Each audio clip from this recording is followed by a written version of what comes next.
En esta oportunidad estamos con una personalidad de nuestro país. Él es Jaime Antezana Rivera. Jaime Antezana Rivera no necesita mayor presentación porque muchos saben que es experto y estudioso en lo que concierne a narcotráfico, en lo que concierne también a consumo de droga y su incidencia en una serie de elementos que tiene la sociedad. Vamos a darle entonces el saludo a Jaime Antezana para que se dirija a todos nuestros amigos de Hablemos de Educación. Tus saludos para todos y todas de Hablemos de Educación, Jaime. En primer lugar, saludo a Hablemos de Educación y a ti, Johnny Prado, y a quienes dirigen este programa, así como a los que están escuchando en estos momentos esta entrevista. Lo primero que quiero preguntarte, después de largos años de estudio, sabemos que estás metido en el tema, en el argot popular, es ¿cuánto se ha desarrollado el narcotráfico en el Perú? Bueno, actualmente el narcotráfico está más o menos asignado por 4 rasgos que rápidamente los puedo señalar. Por un lado estamos en el boom del clorhidrato de cocaína. Estamos produciendo alrededor de 535 toneladas de cocaína anual, ¿no? Las áreas de cultivo se han expandido de 8, que fueron en la década de los 80 y 90, a 14 regiones, ¿no? El cambio más importante es que hemos pasado de PVC a cocaína, ¿no? El Perú hoy exporta cocaína a través de los cárteles mexicanos, a través del cártel brasileño en la frontera con varias regiones del Perú, cárteles serbios que han llegado y se han instalado aquí alrededor del 2008 hacia adelante, y la aparición reciente de un cártel italiano. Los cárteles son las multinacionales de la cocaína, son las que hacen la exportación intercontinental. Entonces, el boom del cloro es el primer rasgo. El segundo rasgo es que estamos viviendo un momento de ascenso de la narcopolítica, es decir, del narcotráfico metido en la política, ¿no? Aunque esto siempre fue uno de los elementos que caracterizó al narcotráfico. Pero lo que está surgiendo ahora es un narcopoder. ¿Cuál es lo que distingue al narcopoder? El narcopoder es cuando los narcotraficantes mismos pasan a ser alcaldes, pasan a ser gobernadores regionales, o son congresistas, o quieren pretender, como va a ocurrir en las elecciones del 2016, quieren ser presidentes de la República. Por lo menos hay 2 que se están perfilando, ¿no?, en pos de gobernar el Perú. Entonces, eso es el narcopoder, ¿no?, y que lamentablemente mucha gente no le ha prestado mucha atención. Pero es lo más peligroso porque obviamente está penetrando la estructura política del país. El tercer rasgo es lo que he llamado yo el ascenso de los narcovuelos. Los narcovuelos hubo en los 80 y sobre todo en los 90, ¿no?, centrado en el Alto Guayaga, Guayaga Central, Bajo Guayaga y Brae. Pero ahora está básicamente en el Brae, Ucayali, Loreto, Pichispalcazo, que es Oxapampa, ¿no?, y en Loreto también, en lo que es el Putumayo y cerca de Caballococha. Estas son las pistas y es un nuevo puente aéreo. Si antes teníamos un puente aéreo Perú-Colombia, ahora tenemos un puente aéreo Perú-Bolivia-Brasil o Perú directamente Brasil. Entonces, los narcovuelos están comprendiendo alrededor de 4 a 5 regiones del país y han redefinido el curso de los envíos de cocaína. Ahora ya no se está llevando principalmente por puertos, como empezó desde el año 2000 hacia adelante, principalmente los puertos. Del 2008, 2010, se está yendo por lo menos el 60% de la cocaína peruana por la frontera con Brasil, o usando la frontera de Bolivia hacia Brasil, o finalmente los narcovuelos que están en pleno ascenso y disgregación hacia otras regiones. Ese es el tema de los narcovuelos, que es otro elemento que caracteriza. Y finalmente tenemos el tema de la narcoviolencia o la narcoguerra, que yo señalo de que estamos viviendo ya un nuevo conflicto armado, distinto al que fue con Sendero Luminoso, el MRTA, ¿no?, pero que este es un conflicto, una guerra, digamos, por la cocaína. Es una guerra por defender la producción, el tráfico y la embarcación de la cocaína rumbo a Asia, a Europa y ahora último a África. América Latina también se ha convertido en una zona muy importante de consumo, no solo el Perú, que ha pasado de 16 a 20 toneladas de consumo anual de cocaína, sino Brasil, que está liderando hoy el consumo mundial. Ya no es los Estados Unidos el principal consumidor mundial de cocaína, sino ha pasado a ser Brasil, el principal consumidor mundial de cocaína a nivel planetario. Entonces eso le replantea las cosas en cuanto a la importancia que se le debe dar al tema del consumo de drogas en los enfoques de salud, en los enfoques de educación, ¿no? Y en general la participación de la sociedad civil en estos temas, ¿no? ¿Cuánto afecta este avance significativo del narcotráfico a la educación, a los jóvenes, digamos a los adolescentes, y también podría afectar también a los niños?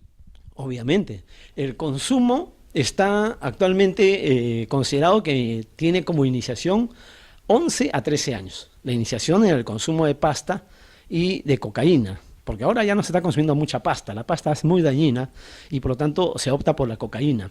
O sea, antes en los 60, 70 y 80, que es la generación que yo viví, ¿no?, se consumía pasta. Ahora es cocaína. ¿Por qué? Porque la pasta destruye inmediatamente el cerebro, las neuronas, ¿no? Entonces muchos chiquillos de 12 años que están en segundo de media, ¿no?, o 13 años, ya están empezando en el consumo de la cocaína y otras drogas. La otra que compite con la cocaína son las drogas sintéticas, que están al acceso, son muy accesibles porque la microcomercialización es uno de los brazos que llega, uno de los brazos del narcotráfico que llega justamente al tejido social, a la escuela. Y la escuela es un lugar muy atractivo para los microcomercializadores. Ahora, los microcomercializadores son una expresión de los traficantes de droga, pero es la que llega a la línea de distribución, ¿no? Y por lo tanto, a los chicos no necesariamente tienen que buscar la droga los va a buscar a ellos, y es eso lo que está ocurriendo. En la mayor parte de los colegios de la escuela pública en general del país, la droga está ahí, es absolutamente accesible, y por lo tanto es un grave riesgo a la salud de estos muchachos, porque un muchacho que se sumerge en el consumo de la cocaína o cualquier otra droga sintética, definitivamente ha encadenado su alma al consumo y destruye, por consiguiente, una parte de la familia. ¿Qué se tendría que hacer para luchar contra todo digamos, este proceso tan dramático y terrible de la droga que está cogiendo la columna vertebral del desarrollo del país, que es la escuela? Yo creo que ahí hay que extender, ¿no?, y fortalecer los programas de prevención. Tenemos que pelear en el terreno de la prevención, porque no podemos permitir que los chicos de 12, 13, 14 años puedan caer finalmente en el consumo y en la adicción. Entonces, ¿cómo hacerlo? La escuela pública tiene que mirar este tema. No es una labor exclusivamente del tutor, es una labor de la comunidad educativa, que incluye obviamente a los padres de familia, a la plana docente y a los directores. Entonces, es una labor de la escuela pública y la sociedad, ¿no? Si no lo frenamos este avance, va a ser mucho más fuerte el consumo y vamos a tener no los 100.000 consumidores habituales o unos 10.000 que son los consumidores ya que se han encadenado, digamos, al consumo de la droga, sino vamos a tener 1 millón. Esto está creciendo exponencialmente. Mira, hasta el año 2008 en el Perú se consumía unas 16 toneladas de clorhidrato de cocaína. Hoy estamos en 20. Ha subido 4 toneladas de consumo. ¿Por qué? Porque precisamente los colegios, las escuelas o lo que se llama las instituciones educativas actualmente son uno de los principales objetivos de los microcomercializadores. Comercializar ahí, tener estudiantes dentro, que les ofrezcan a los estudiantes, ¿no?, o que les inviten. Y obviamente eso empieza empieza a ser ya una cadena que se va eslabonando hasta que muchos de estos caen definitivamente en la adicción. Nos has dicho que este tema de Gerald Oropeza se ha convertido en una leyenda policial. ¿Cuánto de esta leyenda policial tiene su repercusión en las nuevas generaciones, sobre todo en los adolescentes, en los estudiantes? Porque como comprenderás, nosotros Hablemos de Educación y queremos también que nos des una mirada al respecto para que esto pueda ser mejor focalizado y también nuestros oyentes puedan decir, mira, aquí tenemos una opinión de un experto y podríamos implementar estas recomendaciones. A ver, el caso de Gerald Oropeza pues es muy importante porque él y su familia sale de un distrito popular, San Juan del Lurigancho, ¿no? Pues, muy parecido, digamos, a pesar de la densidad poblacional que es superior a cualquier distrito de todo el Perú, pero es muy parecido a Vitarte, muy parecido al Agustino y tiene ciertas semejanzas, aunque no tiene río ni valle, a Chosica, ¿no? ¿Cuál es lo primero que puede provocar esto? Que muchos pretendan emular. Muchos pretendan reproducir esto. Muchos quieren ser Gerard Oropesa. ¿Por qué? Porque es un tipo intrépido, aguerrido, frío, calculador, ¿no? Y que no tiene ningún escrúpulo.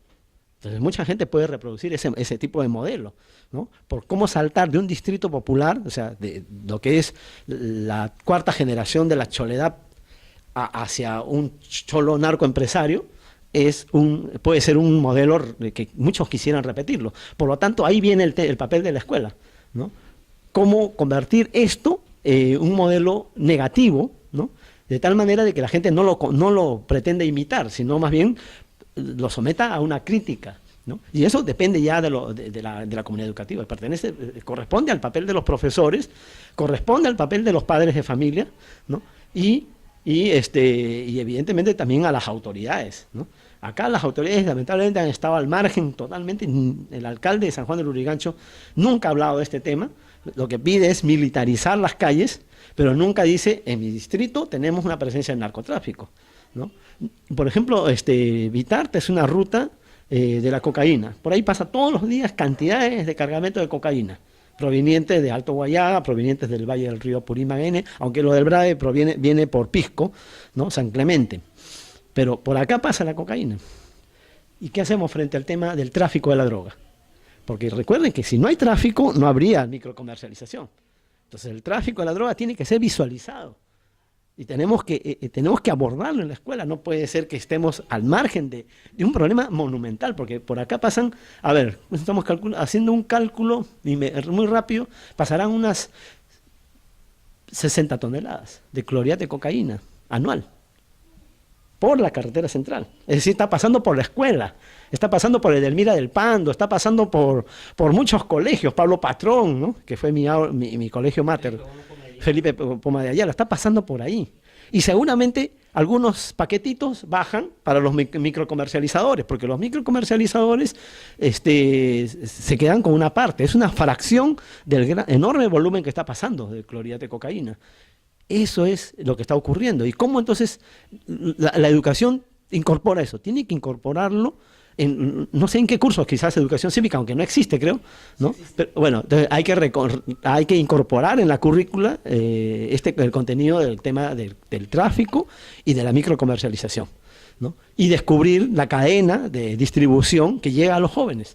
Porque no puede ser que esté el microcomercializador al frente del colegio y tenga sus operadores internos, que son los estudiantes de cuarto y quinto de media, que son los que le venden a los más chibolos, y eso no sea visto por el director, por el subdirector o por los jefes hay jefes, ¿no es cierto?, de cada curso.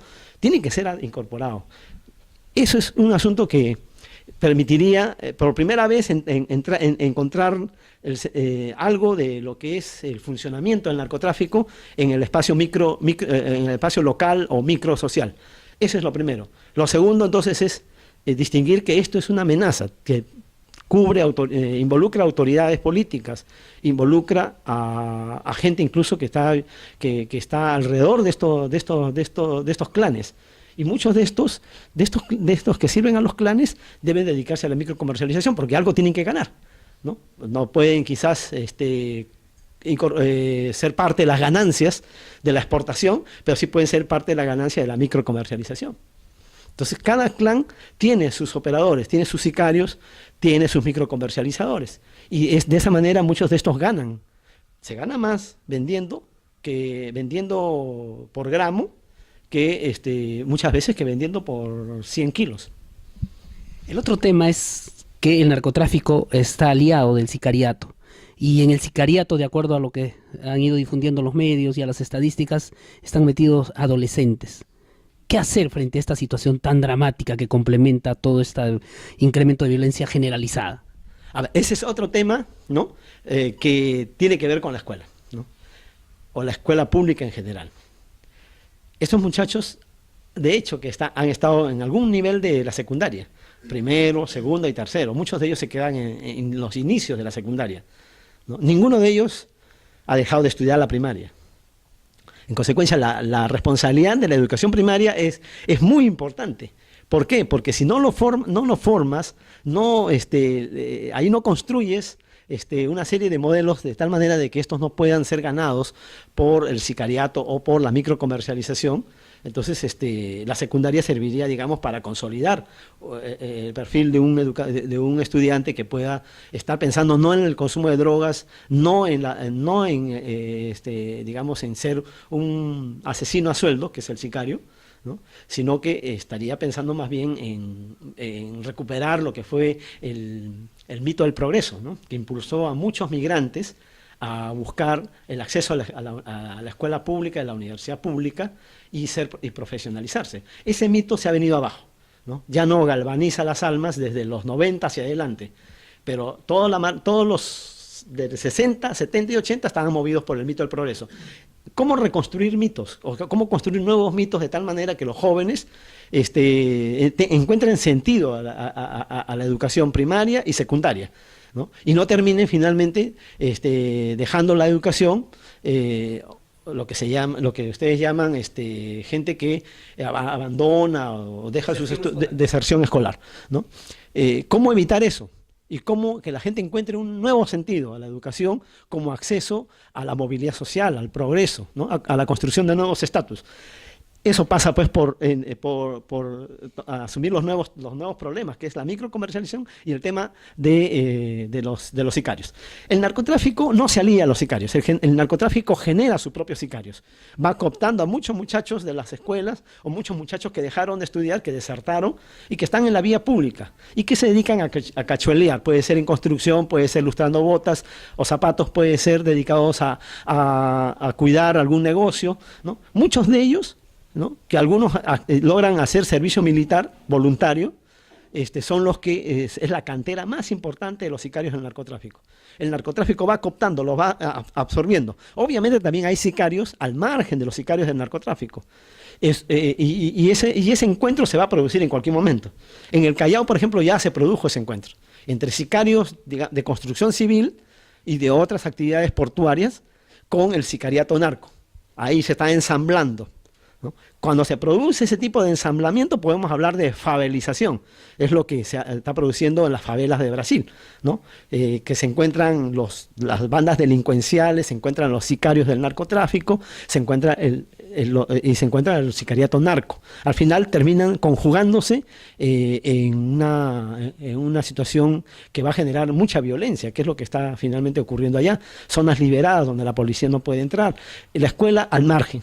La escuela es como una burbuja aislada de la realidad, ¿no? Hay que entonces recuperar lo que está ocurriendo en la realidad y tratar de procesar esto a través de la educación de tal manera de frenarlo. La droga, nos estás haciendo un mapeo interesante, viene de la selva, pasa por la carretera central o en todo caso tiene otros espacios. ¿Qué tiene que hacer la gente de esas zonas para tener otras alternativas, cultivos alternativos, otras vías de desarrollo? ¿Es posible? Yo creo que sí. Por ejemplo, desde el gobierno del post-fujimorismo, lo que se ha implementado son estrategias inorgánicas, dispersas, de combate contra el narcotráfico.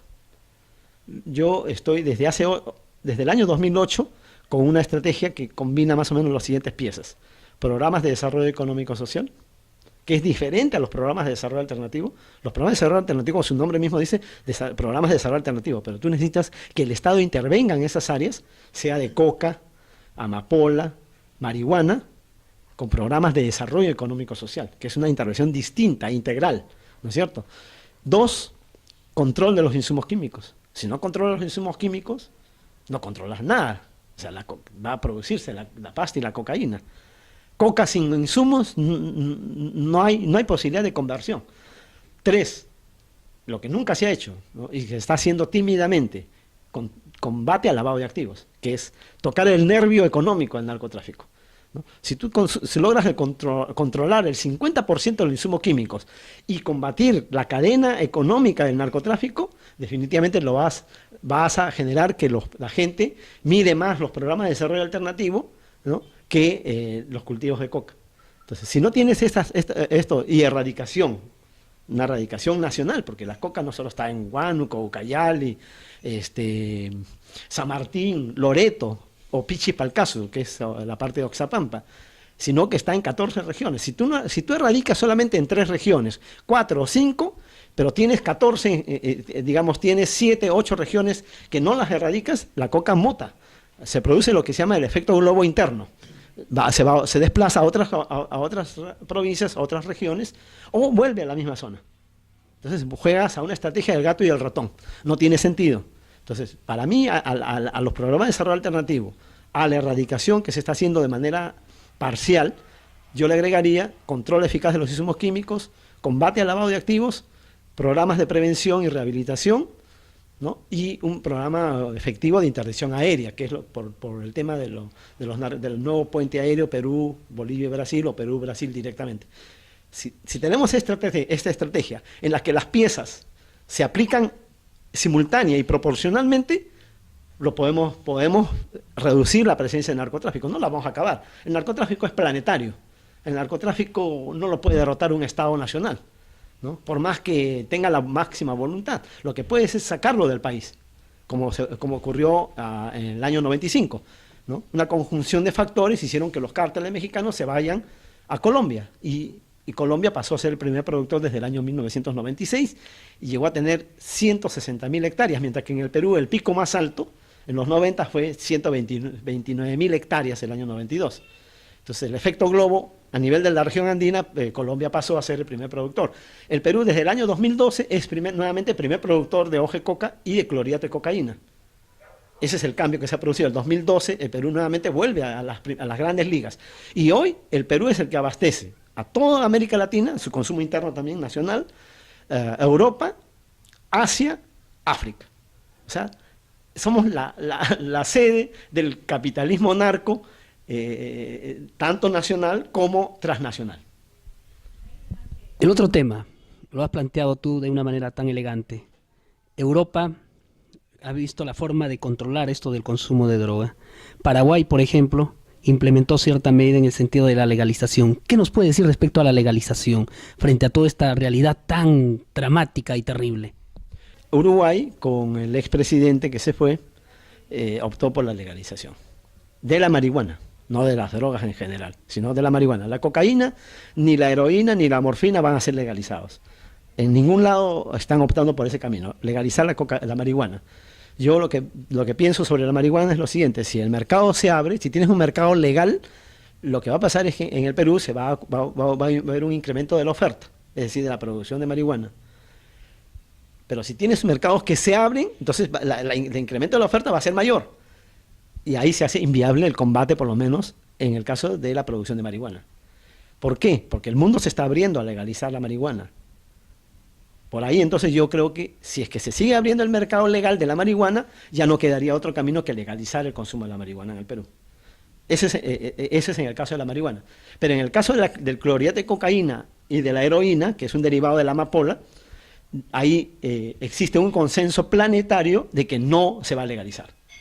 En consecuencia, yo no puedo en estos momentos decir legalicemos la cocaína y la morfina o la heroína. ¿Por qué? Porque el narcotráfico está en la yugular del Estado peruano. Si tú optas por pelear por la legalización en estos momentos de todas las drogas, estarías beneficiando a todos los narcos que se han enriquecido en los últimos 30, 40 años del tráfico de la cocaína y del lavado de activos. Entonces, un Estado que está a punto que se mueve en el modelo de narcoestado como es el Estado peruano, no puede decir en estos momentos voy a legalizar la cocaína y el látex de opio y la morfina, que es lo que se está produciendo aquí en el Perú, derivado de la amapola. Sino lo que tenemos que hacer es combatirlo para sacarlo fuera del Estado, ¿no? Y fuera de las estructuras estatales que son derivadas de la voluntad popular, como son los gobiernos locales y regionales. Eso es lo que tenemos que hacer. Ninguna concesión. Aquel que dice hay que legalizar la cocaína y la morfina en estos momentos sería una posición pro narco. Muy interesante. Tu visión de la universidad, cambiando ya de pregunta. ¿Cómo ves la universidad peruana? Bueno, yo veo que la universidad peruana, con excepciones, sobre todo de universidades privadas, son las que están produciendo mucho más textos científicos, investigaciones científicas, producción de libros, ¿no? Que es un elemento muy importante para medir cuán importante es esa universidad. Y por ejemplo la Católica es la que se encuentra entre las principales 20 universidades de América Latina, ¿no? ¿Por qué? Por la producción que hay, ¿no? La producción científica. ¿Qué ha pasado con la universidad pública? La universidad pública parece un terreno eriazo, no produce. Y las producciones son escasas o excepcionales, sobre todo de aquellos que hacen maestría en el extranjero o que logran salir a maestrías en universidades privadas, entre ellas la Católica, la Pacífico, incluso últimamente la Ricardo Palma, que está produciendo bastantes libros y cosas de investigadores importantes, ¿no? O que realizan foros académicos. Pero, ¿qué pasa, por ejemplo, con universidades como la San Marcos? La producción es muy pequeña, ¿no es cierto? Y a pesar de tener buenos profesores, porque ahí están los mejores intelectuales del país, sobre todo en el campo de la sociología y la medicina y el derecho, pero en todas las demás carreras ha bajado su nivel, no hay producción. Y muchos de gente que fue rojo, o sea, fueron la izquierda de los 70, 80, hoy son profesores. Y esos tienen una formación de manual. El manual que todos hemos de alguna manera leído en las décadas de los 80, ha sido básico en su formación. Entonces, una formación de manual no te permite, pues, una producción intelectual, ¿no? Entonces, por ejemplo, en el caso de la cantuta, es la ideología lo que no permite el avance. Si rompes el núcleo ideológico, que es de alguna manera que el sustrato es marxista, leninista, maoísta, o sencillamente marxista-leninista, eso no permite el avance científico. Aunque ellos se llamen científicos, en realidad este tipo de ideologías han dejado de ser científicas hace mucho tiempo, ¿no? Si quieren, lean a Bunge. No existe ideologías científicas. O puedes pretender una ideología científica, pero si esta ideología se ha quedado cosificada en el pasado, si son lecturas que no corresponden al Perú actual, entonces definitivamente lo que va a ocurrir es que el cogollo, el núcleo básico de ideas no va a permitir el desarrollo intelectual, ¿no? Entonces, por eso cuando yo salí de la cantuta, por ejemplo, lo que dije es, acá el principal óbice para el desarrollo intelectual y académico y la producción de ideas es la ideología. ¿Por qué? Porque todo lo domina este tipo de ideologías. Pero, ¿qué ha pasado después? Lo que ha pasado es que estos que eran depositarios de estas ideologías, del marxismo-leninismo o marxismo-leninismo-maoísmo, que era dominante en la cantuta en los 80, ahora se han vuelto corsarios, piratas, aventureros. ¿Qué producción puedes esperar de ellos? Lo que hacen es irse a la vía real a hacer sus doctorados, pero son doctorados comprados. ¿Por qué? Porque es pura mediocridad. Un doctorado ahora se compra. No vas ni siquiera a clases, hablas con el profesor y te pasan. Y sus tesis son tesis rebuscadas, sacadas, ensambladas de cualquier texto. No son originales, no es una producción académica, no puede pasar los estándares del conocimiento actual. Entonces, eso es lo que ha vaciado de contenido a la universidad, ¿no? Puede haber efervescencia política, eso es incuestionable. Es más, debería haberla, pero junto a ello debería haber producción intelectual, académica, ¿no? Y dialogar con la sociedad en temas educativos especializados o en temas de acuerdo a la especialidad de cada universidad. Lamentablemente eso no ocurre. Interesante tu reflexión. Ahora sí, tu saludo final para todos y todas de Hablemos de Educación. Bueno, agradezco esta entrevista, agradezco la oportunidad de que me entrevistes por primera vez y también agradezco a todos los que están escuchando tu programa. Espero abrir una serie digamos, de vetas de discusión, de temas que hay que irlos abordando, y hay que ver cómo se incorpora a la práctica educativa. Muy bien, amigos y amigas. Interesante la entrevista con Jaime Antezana Rivera, experto en estudio de narcotráfico.